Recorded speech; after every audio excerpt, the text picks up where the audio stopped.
Hi, I'm Matthew Specktor. I'm a novelist, cultural critic, screenwriter, sometimes memoirist, and I'd like to invite you to my class, Five Things I've Learned About Writing the Self in Memoir and Fiction.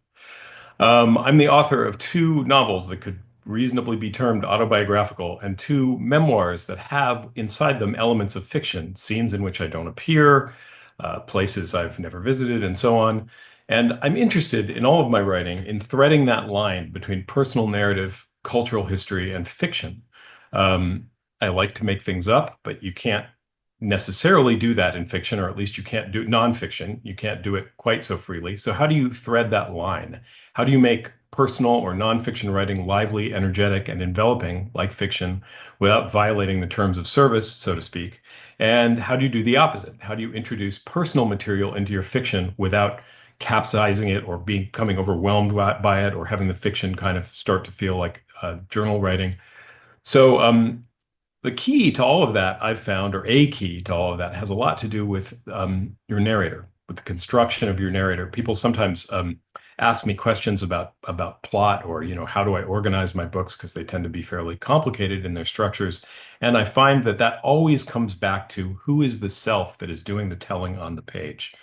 Even if I'm writing a memoir, or if one is writing a memoir, it's very easy to think, well, obviously the person on the page is me, but you have to invent that person.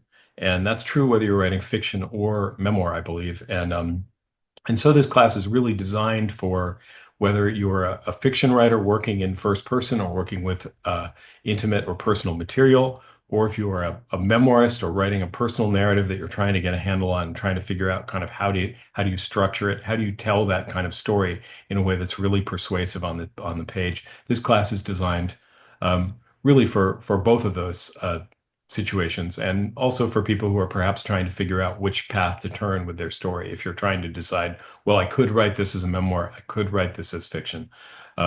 This class might help you figure out what would be the best way, the most enjoyable way as well, I hope, for you to do that. So we're going to spend some time in this class, not just imparting my perhaps questionable wisdom, but looking at some very concrete examples at how different writers have found ways to make autobiographical material exotic and exciting and strange.